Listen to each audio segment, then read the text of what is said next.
Greetings, my name is Chamomile and this is an examination of the entire galaxy sector by sector. Today, we're looking at Ariarch sector and the 7th Golden Nyss Command in the new territories. I have a policy of discussing every species' homeworld because I don't want to suggest anyone is too unimportant to be discussed, and Ariarch sector is home to the Kedumites of planet Ketum. Their anatomy and culture is totally undescribed though, so as usual I suspect this is a planetary demonym that's been mistaken for a species name in the surviving records. Ariarch sector is pretty quiet, but there are unconfirmed reports of some battles in the Dalron system during the Galactic Civil War. According to the stories, Imperial Army troopers were sent to assault Dalron 4, including Dever Komar. Komar suffered a head injury while fighting a rioting mob and was left to die by his unit. An orbital bombardment from a Star Destroyer disrupted communications, so when he struggled back to consciousness he had no way of regrouping with his unit and wandered the planet for days. Between being deployed against Imperial citizens, being abandoned in the field, and being cut off from communications by his own side's bombardment, Kolmar became disillusioned with the Empire. After several days, he decided to defect to the Rebel Alliance. One planet over on Dalron 5, the Empire put down a revolt using strategies first devised by Jan Dodonna. The result was pretty brutal and hardened Dodonna's resolve to oppose the Empire, although the story doesn't say whether this happened after he defected to the Rebel Alliance or if this is one of the reasons Dodonna defected. The stories also don't say whether this was part of the same campaign when Kolmar defected, but it seems likely. Greetings, my name is Chamomile and this is an exploration of the entire galaxy sector by sector. Today, we're looking at Belshar sector in the 7th Golden Nyss Command in the new territories of the Mid-Rim. Belshar sector is home to Ord Vari, one of the ordnance depots of the Republic during the Pius Dea era. The Republic launched a lot of the Pius Dea era's so-called crusades from ordnance depots like Vari. Not from Vari specifically though, that one was never really used. Not every sector has a story.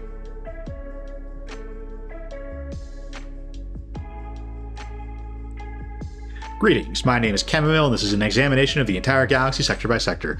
Today, we're looking at the Carvandir sector and the 7th Golden Nyss Command of the northern dependencies of the expansion region, which is a sector that exists. Not every sector has a story.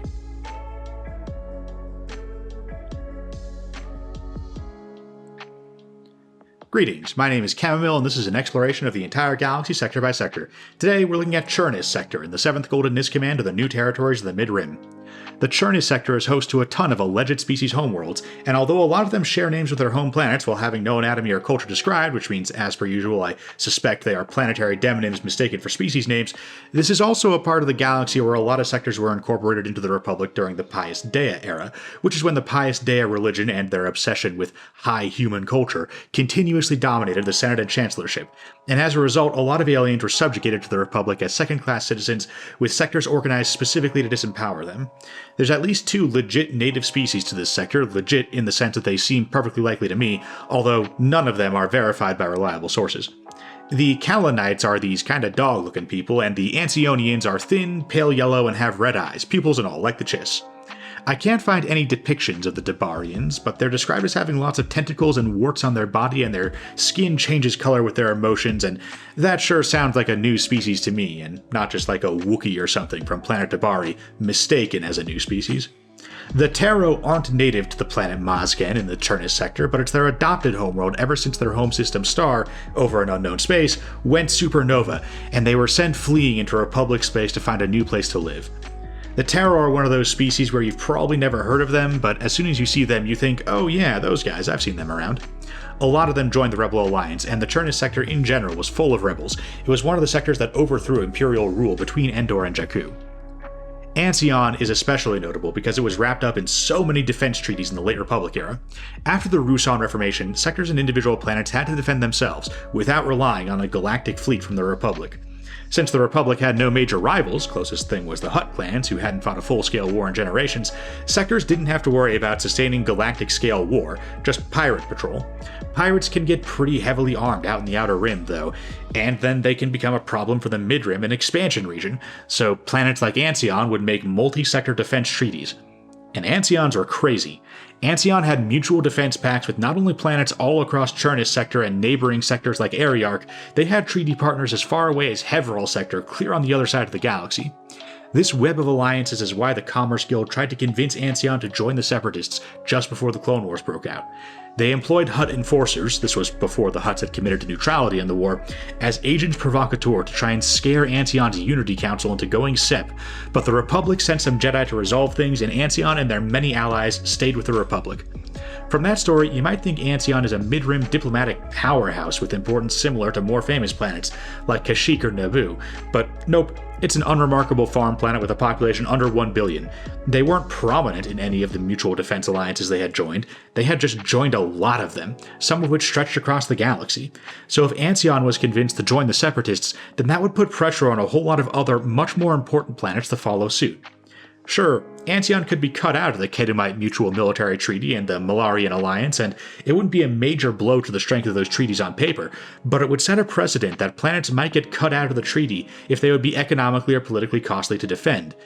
And the whole point of a treaty is for the member planets to defend each other even when it's economically or politically costly. Nyss is also home to planet Namadii, namesake of the Namadii Corridor. It's not actually important, I'm not even sure it's inhabited, it's just the planet at the end of that hyperspace route, and it shows up on maps a lot, so here it is.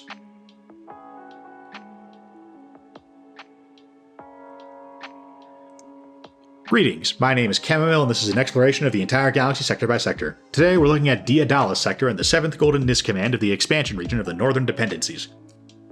Daedalus sector is famous pretty much entirely because of one guy, Plo Koon, Jedi Council member and general in the Clone Wars. I've heard it persuasively argued that Plo Koon was the best Jedi Council member of the late Republic era. Not the strongest, mind you, he was pretty middle of the pack with the lightsaber, but the best at leading the Jedi as part of the Council, a role which requires enough skill with a lightsaber to lead from the front in crisis situations, yes, but also requires wisdom, compassion, and dedication. Plo Koon still faces stiff competition from guys like Obi-Wan Kenobi, but he's undoubtedly top tier. Plo Koon is a Keldor from planet Doran, evolved to breathe the world's Doran gases. Doran gas is so named because it isn't found on any other planet in the galaxy, and it's toxic to all species but the Keldor. And standard oxygen-rich atmospheres are toxic to the Keldor in turn. This is why Plo Koon is basically the only Keldor anyone's ever heard of. It's inconvenient and expensive for them to visit the rest of us, or for any of the rest of us to visit them. Historical records on how Doran joined the Republic were mostly lost when Palpatine purged the bureaucracy after the completion of the first Death Star, but I'm guessing that Republic explorers saw the atmosphere was toxic, which means Doran fails the air end of the standard land, water, and air check for exploring planets. A planet is habitable if it has land to stand on, a water cycle that can grow crops, and breathable air. A planet counts as habitable if it has all three of these for any species, but Doran's atmosphere sure looked like it was just flat out poison, and the initial explorers probably didn't take a closer look. That, at least, is my best guess for why Doran joined the Republic at the very end of the early Republic era, after the Pius Dea era, despite Doran being on the Republic's doorstep for most of the Pius Dea era, when they went around invading non-member worlds in the name of high human culture. The Keldor have their own Force tradition, the Baran Do, which emerged independently from the Jedi. Due to the difficulty of Keldor living on other planets, the Baran Do haven't really caught on in the greater galaxy, especially since the Jedi were always fairly aggressive about hoovering up anyone with M counts of 9,000 plus. Even so, a lot of Jedi would go to the trouble of strapping breath masks on to study with the Baran Do. The Empire didn't like aliens, especially not ones strongly associated with powerful Jedi. The records show no sign of any of the massacres the Empire liked to get up to, but the political capital of the sector does seem to have moved from Doran to Myomar, which had an Imperial Academy. It was also allegedly the site of at least one Imperial massacre, so the Empire kinda liked that planet too much. That's unconfirmed, though, and people do be making things up sometimes. I mean, there's a long, long list of verified Imperial massacres, so it's not like the Empire wouldn't do it.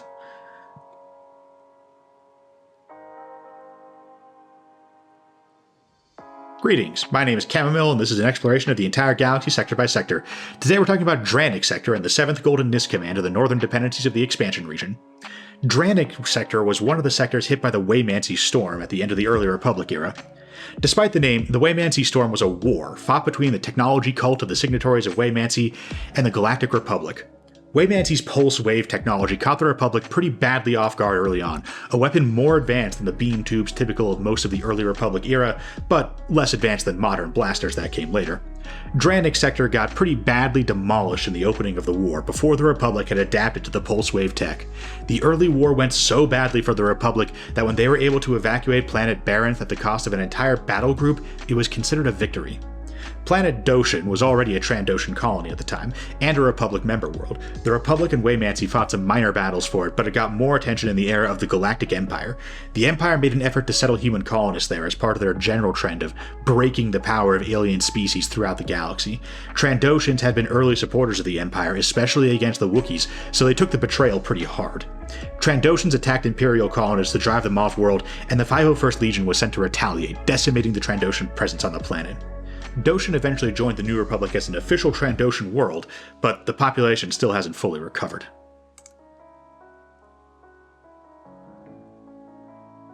Greetings, my name is Chamomile and this is an exploration of the entire galaxy sector by sector.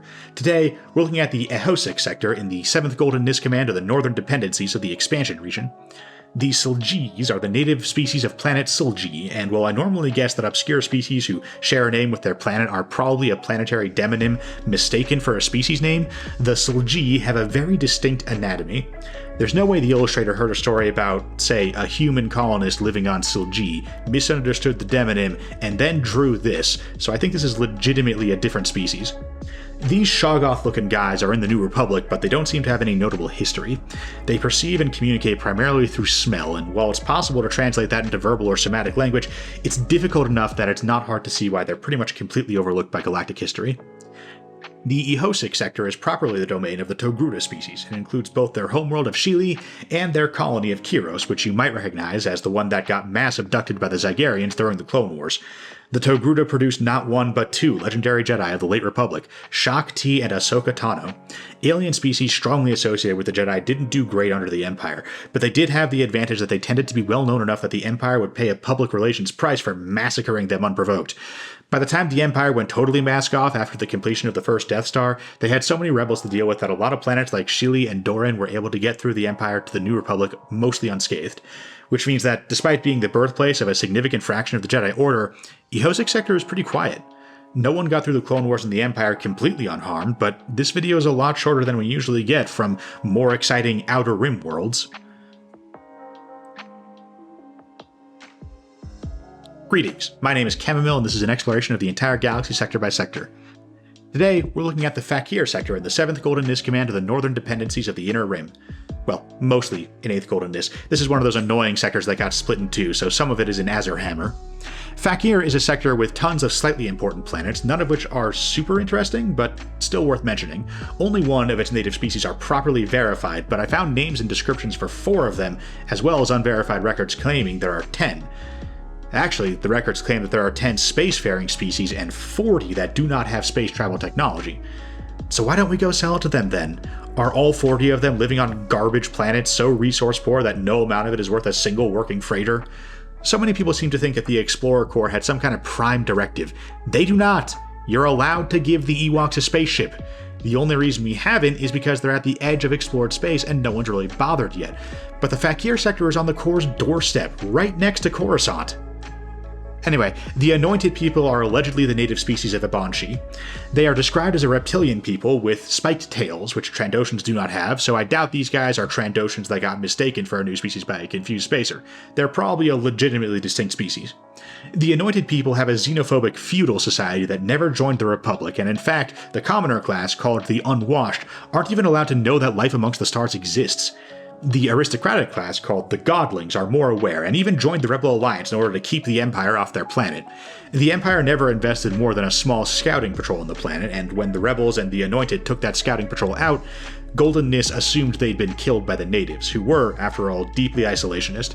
The Anointed People don't usually kill outsiders on sight, just demand they leave, but outright murder has been known to happen, and the Empire isn't exactly great at de-escalating a situation, so nothing about losing a platoon of stormtroopers sent to scout the planet suggested rebel activity. This was after Yavin, when the Outer Rim was crumbling to the rebellion and the Mid-Rim was next, so Imperials weren't super excited about dumping troops and walkers and Star Destroyers into retaliation against planets that had no starport and couldn't participate in the Mid-Rim offensive. They had bigger things to worry about. The Donir are an insectoid species native to the jungle planet of Donirso, which is one of 2 planets that were allegedly the sector capital of Fakir during the Imperial era. The other capital is allegedly Vakar, but there's no other information on Vakar except that it was the Imperial sector capital. I don't know if the sector capital changed at some point, or if Vakar and Donirso are 2 different names for the same planet maybe, or if one or both of these reports is just wrong. You'd think the capital of Fakir sector would be planet Fakir, but this is far from the first time a sector has been named after a planet that wasn't actually important. The Donirso city of Sotakvik was supposedly home to the sector government under the Empire, which made the Sotak clan of Donirso fiercely loyal and the planet's other clans fiercely jealous. Word is the Empire suppressed a lot of the other clans for their expressions of discontent with the favoritism shown to Sotak. The Sinkars of planet Sinkar are allegedly helium-based intelligent slugs, although their intelligence is unverified. Their home planet is so cold that oxygen is frozen to the surface, plus the planet's gravity is pretty high. Supposedly the Empire had a garrison for unknown reasons on Sinkar, but I don't know how they could possibly have survived there. The freezing point of oxygen is about 54 kelvins. That's several hundred below zero in both Fahrenheit and Celsius. Snowtrooper armor won't cut it when the temperature in kelvins hits the double digits. The Maris of planet Marist are the verified species of this sector, although their existence is about the only thing verified about them. They are short, flightless bird people who respond especially poorly to air pollution, which means a lot of planets like Coruscant, which are merely mildly unhealthy for most people, are fatally toxic to them. According to the stories, the Maris had a bunch of mid-tier universities that were mildly anti-imperial, so the Empire sent some stormtroopers to sort them out, and a bunch of the Maris academics fled the planet and became wandering scholars. Marist was one of the planets that rebelled against the Empire between Endor and Jakku, particularly notable since they are just down the Namadii corridor from Coruscant. Marist isn't a critical planet, though, and because the Marist rebellion didn't have a lot of starships or heavy weapons, and since it was on the other side of Coruscant from the main rebel forces in the trailing part of the galaxy, the Imperials just let them go. Marist is in the part of the Fakir sector governed by Azur Hammer, and after Endor, Azur Hammer mostly only cared about securing Coruscant. Everything else could wait. Sure, they'd have to put down these minor rebellions eventually, but right now, they were focused on Jakku. And then they lost Jakku. Fakir sector was controlled by the Corporate Alliance and mostly went SEP in the Clone Wars, but planet Palanhi stayed loyal and got taken over by force by the CIS and their Scorpionic Annihilator droids, the Super Droidicas you might have seen once or twice. The freshly declared Empire had to reconquer Palanhi after Utapau. Palanhi was also the site of a few battles between the freshly declared New Republic and the Imperial Remnant in the immediate aftermath of Jakku, as the Spinward's oversectors tried to hold together and the rebels secured the borders of the core. Palanhi is the gateway to the core for Golden Nyss, Bright Jewel, and Brazen Petard, but the Imperials were in full-on disorganized panic after Jakku, no idea who was in charge or what to do next, and ultimately they were unable to hold the planet, the sector, and indeed, the entire oversector of Golden Nyss. Hello-Wen is supposedly the site of an attempted droid rebellion by 4 IG-88s and 1 IG-72. Assassin droids seem pretty prone to droid rebellions. Maybe we should stop making droids whose primary function is killing organics. Just a thought. The Empire crushed the rebellion, but 1 IG-88 escaped and became the famous bounty hunter. Fakir sector also has a couple of asteroid mining systems, places with no habitable planets but lots of valuable minerals in the asteroids. Asteroid fields are great places for pirates and smugglers to hang out, and the Corporate Alliance fought with them in the Yurt system in the Late Republic era, while the Rebel Alliance buddied up with them in the Sarnican system in the Imperial era. The sector also has Alabash, a volcanic planet whose economy mainly revolves around mining Atlantium for starship hulls, a valuable enough material that the rebels went out of their way to blow up Imperial mining facilities. As I said at the top, Fakir sector is full of middlingly important planets with lots of cool little stories all throughout it, even though none of them particularly stands out as the story of the sector. Some sectors have too many stories.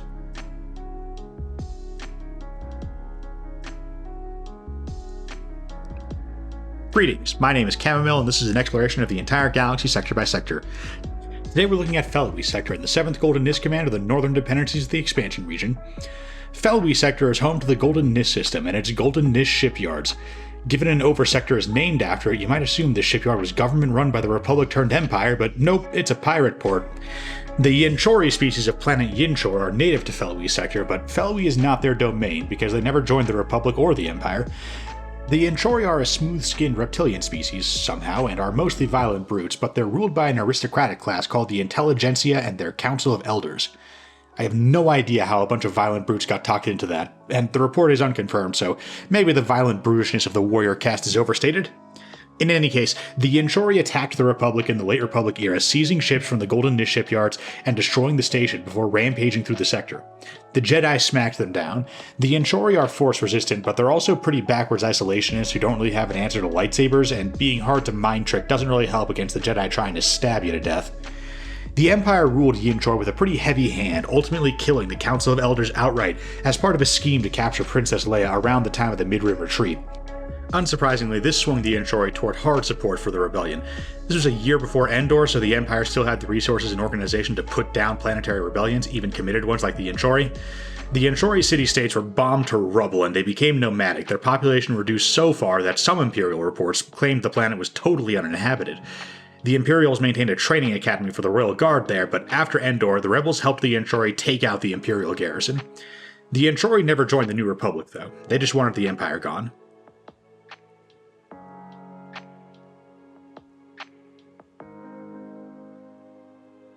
Greetings, my name is Chamomile, and this is an exploration of the entire galaxy sector by sector. Today, we're looking at spare planets in the 7th Golden Nyss Command's Northern Dependencies region. These are planets which don't show up on a whole lot of star charts, so I don't actually know for sure what sector they're in. For some of them, I'm not even positive they're in Golden Nyss, but Golden Nyss is my best guess, so they're going here. Borleas was the site of an Alderaan biotics operation that got imperialized and turned into first a black market production facility and later a bioweapons lab. When the New Republic got their hands on it after the fall of Bilbringi, they were able to use the data here to cure the diseases that had developed in the lab, some of which were unleashed on an unsuspected galaxy, like the Krytos virus that targeted a few dozen alien species that the Empire either didn't like or were willing to write off as collateral damage. I don't think the Empire had a problem with Gamorreans in particular, but editing the disease so that they wouldn't be affected would have been hard, so, fuck it. Dankayo was an inhabitable but uninhabited planet where the rebels set up a secret base. The Empire sent 3 Star Destroyers to wipe it out once they heard about it. The reports here are weird. On the one hand, they claimed that the planet was bombarded so intensely that the atmosphere was destroyed, and implies that the entire surface of the planet was covered in craters. But then also the reports say that stormtroopers were sent into the wreckage of the rebel base to retrieve any leftover data, and found some records that allowed the Imperials to locate and destroy several other rebel bases. It was an underground base, so it makes sense that surface devastation wouldn't necessarily have completely destroyed the base, but also, it was one base? Did the Imperials really waste however much time it took to bombard the planet's entire atmosphere away to get rid of one base? I suspect that what actually happened is that they bombarded the base so intensely that the landscape surrounding the base was full of craters stretching to the horizon, and some people surveying the destruction came to some naive conclusions about the extent of the devastation. A 10-mile radius is enough to go horizon to horizon, while still being a puny fraction of an entire planet's surface. Anyway, the planet was uninhabited except for the rebel base, so technically the Empire did wipe out all sentient life on the planet. It's just that that's like 1,000 guys. Ord Antalaha was one of the Republic's ordnance depots back in the old Pius Dea days, but it was never the launching point for any of their crusades. Its population declined over the course of the Old, High, and Late Republic, and by the time of the Imperial era it was so sparsely populated and overlooked that pirates would fly in and set up base, and what few farmers were left would just shrug their shoulders and ignore it, because half the planet was empty, so why not let some pirates have some of that? Datar is allegedly home to a species of humanoids that are floaty and ethereal called ghostlings. The story goes that Anakin Skywalker helped some kidnapped ghostling children, including a princess named Erwin, escape captivity to Gardula the Hutt while he was still a child slave on Tatooine. This all sounds like Spacer Tales to me.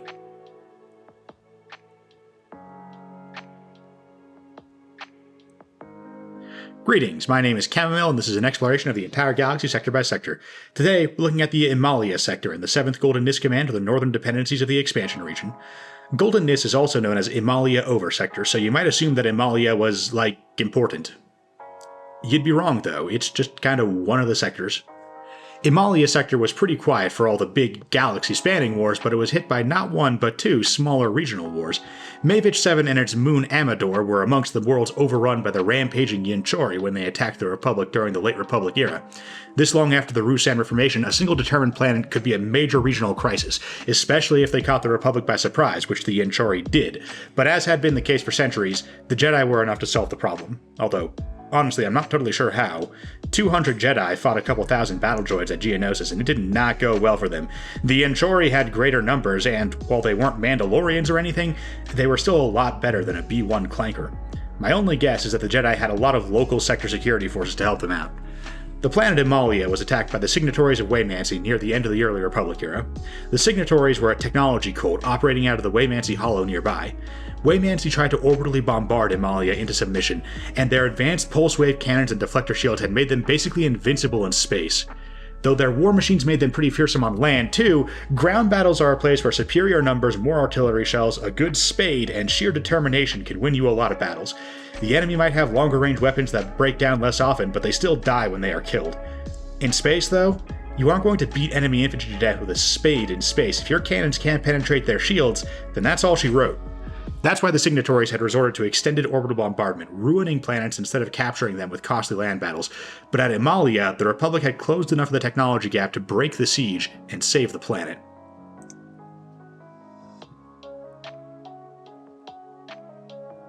Greetings, my name is Chamomile, and this is an exploration of the entire galaxy sector by sector. Today we're looking at the Jalor sector in the 7th Golden Nyss Command of the new territories of the Mid-Rim. Jalor sector has exactly one planet that you care about, and it's Glee-Anselm. Glee-Anselm is the homeworld of the terrestrial Anselmi and the aquatic Nautolans, the latter famous for Jedi Master Kit Fisto, the former moderately known for being dicks. Legend has it that the Anselmi used to have a large and prosperous empire on a continent created by large dams that lowered the water level. The stories don't agree why exactly, but the Anselmi continent definitely sank beneath the ocean, leaving them fighting for survival over the scarce resources of what few islands remained. The limited land turned the Anselmi into a warlike people, and they wound up fighting the Nautolans off and on. Unfortunately for both of them, Jalor sector is also home to Ord Halatron, one of the ordnance depots that the Republic used to keep their military supplied in the Pius Dea period of the early Republic era. High human culture was popular at the time, since humans made up such a massive chunk of the Republic's population, what with so many human worlds like Coruscant, Corellia, and Alderaan in the Corb, and also in the Tion cluster, the Republic's other major population center of that era. The era is named for the Pius Dea religion, which the Supreme Chancellor was very publicly an adherent to for several dozen terms in a row during this era. The Republic's wars were labeled crusades in this time, and while the first few crusades were founded on bringing the Corps' high human culture to the slave-owning, spice-addled degeneracy of the Outer Rim's Hutt culture, by the time of the Seventh Crusade, also known as the Great Northern Crusade, the reality of Pius Dea was showing. For all their claims of opposition to the Hutts and their evil, the Great Northern Crusade was targeted against the Zabrak, Ithorians, and Nautolans, species that had nothing to do with the Hutts and were nowhere near Hutt space. In addition to not being associated with the Hutts, these species weren't even really associated with each other, which means they weren't really able to organize a resistance to the conquest together. Picked off one by one, they were forcibly integrated into the Republic as sectors, but with the bulk of the population not having any meaningful Senate representation. This was in the early Republic era, when the Jedi were an independent organization based on Ossus, not Coruscant, and who had been the Republic's allies in the Tianese War, but didn't have an ongoing connection to them. The Jedi cut what ties to the Republic they had very early in the Pius Dea era, and eventually helped Coruscant's oldest rival Al-Sakan destroy the Contespex dynasty that had monopolized the Supreme Chancellorship during the era. The Jedi had helped the aliens of this region through the Pius Dea era, at first low-key and then more openly during Al-Sakan's revolt, which is probably why the Jedi are so enduringly popular out here, and so many of the aliens here are happy to give up their children to the Order. It's not like the Jedi are allowed to kidnap babies if the parents say no, but I've never heard of a Nautolan who wasn't willing to turn their Force-sensitive kid over to the Order to be trained in the ways of the Force.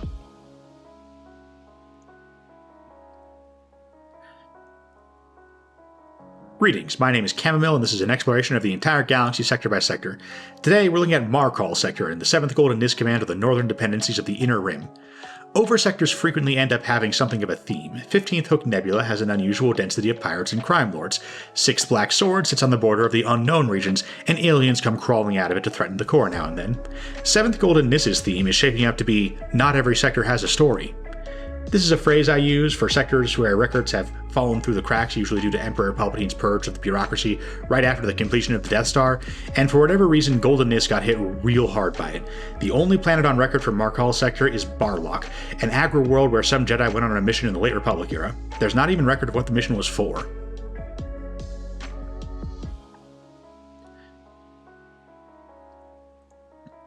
Greetings, my name is Chamomile, and this is an exploration of the entire galaxy sector by sector. Today, we're looking at the northern dependencies in the 7th Golden Nyss Command of the colonies in the Inner Rim. See, I say sector by sector, but as you get closer to the core, you sometimes get planets with individual Senate representation, effectively single-star system sectors. About 90% of a sector's population often comes from a single major world with over 1 billion people, so although it sounds insane to a lot of people from the Mid and Outer Rim, having a sector that not only has just one major world, but is just one major world is not as insane as it sounds. No, the insane thing is the way that rimward sectors will sometimes get 2, 3, even 4 or 5 major worlds shoved in them. It's not common, but it does happen, and it's weird and dumb.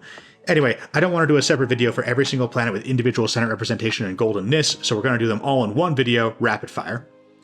Keratos is an inner rim world with a population of about 10 billion, which is on the large side even for a major world.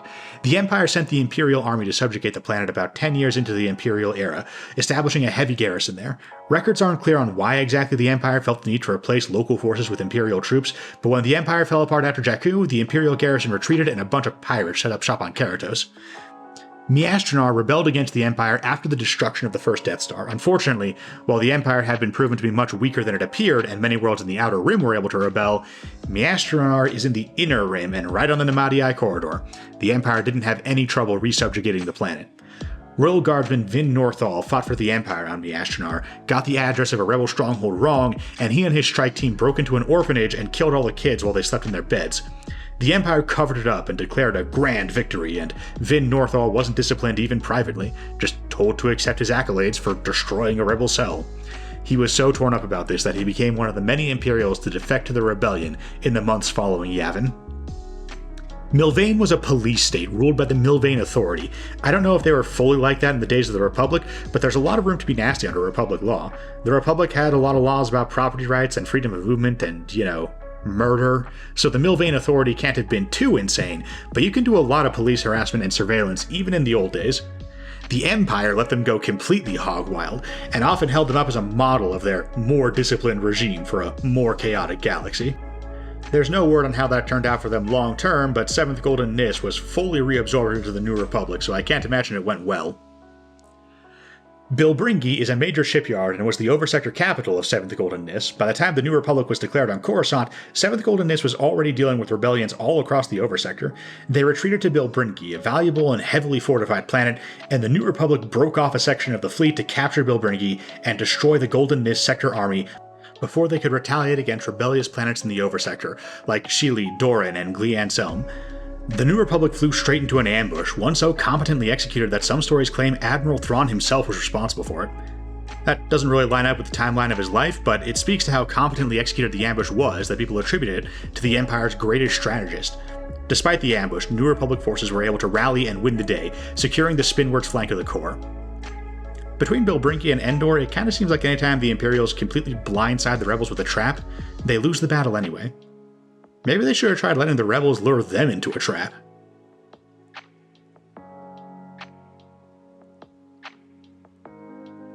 Greetings, my name is Chamomile, and this is an exploration of the entire galaxy sector by sector. Today, we're talking about the Outer Jalor sector and the 7th Golden Nyss Command of the new territories of the Mid-Rim. Outer Jalor sector is allegedly home to the Crintillians, a species of the Crintlia system. They have no physical description, they share a name with their home planet, and the only description of their culture is that they are aggressively territorial. So as usual, I suspect this is a planetary demonym mistaken for a species name. The only other planet of note here is Krildor, and honestly, of note is a stretch. Krildor is a Tabana gas giant where the Imperials had a mining station, which General Wedge Antilles took out after the Battle of Jakku, during the New Republic's mop-up of 7th Golden Nyss. The 7th Golden Nyss was full of alien homeworlds with a loyalty to the Jedi, a strong attachment to planetary sovereignty, or both. Glianselm, Doran, Shili, Yinchor. So, after Jakku, half of the oversector disintegrated into planetary revolts, and the New Republic didn't have much trouble consolidating what was left over. The only planet that even gave them a fight was Bilbringi, and that's not an Outer Jalor sector.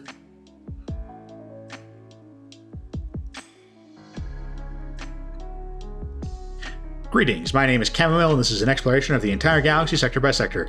Today we're looking at Raygo Sector in the 7th Golden Nyss Command of the new territories of the Mid-Rim. Raygo Sector is home to Maalkar, allegedly the homeworld of the Maalkarite ape men. That name is the only thing on record about that species, and even that is unverified. Ape Man describes humans pretty well, so this might be someone hearing planetary demonym and getting confused.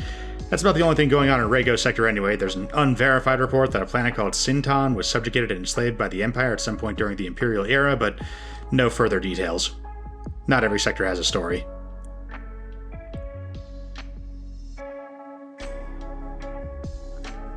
Greetings, my name is Chamomile, and this is an exploration of the entire galaxy sector by sector.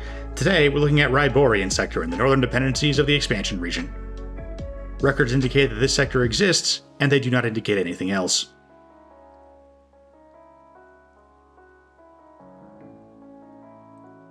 Greetings, my name is Chamomile, and this is an exploration of the entire galaxy sector by sector. Today we're looking at the Trestis sector of the northern dependencies of the expansion region. Trestis sector was home to the bloodiest incident of the entire Waymancy Storm conflict. The signatories of Waymancy, a technology cult, descended on the Republic agro-world of Upper Bright Day and completely torched the farmlands on the planet, killing 10 million colonists. This is one of the atrocities that really hardened the Republic's resolve against the signatories. Elsewhere in Trestis sector, Republic forces captured the signatory planet of Sif Alula at great cost. This was the first time the Republic actually captured a planet from the signatories, and it was not a major planet, but it proved decisive. The Republic was able to reverse engineer captured weapons like the advanced deflector shields and pulse wave cannons of the signatories, and then spin up their massive industrial centers in the core to mass produce the tech. This is when the Republic rocket jumper elites got started, and while they didn't single-handedly turn the tide of the war or anything, they're one infantry unit. Highly advanced or not, they're just not going to make that big of an impact on a war spanning multiple sectors. But they were indicative of the way the Republic had caught up with the signatories technologically. And without that technology edge, the signatories had to eat the consequences of their massive disadvantages in population and industrial capacity.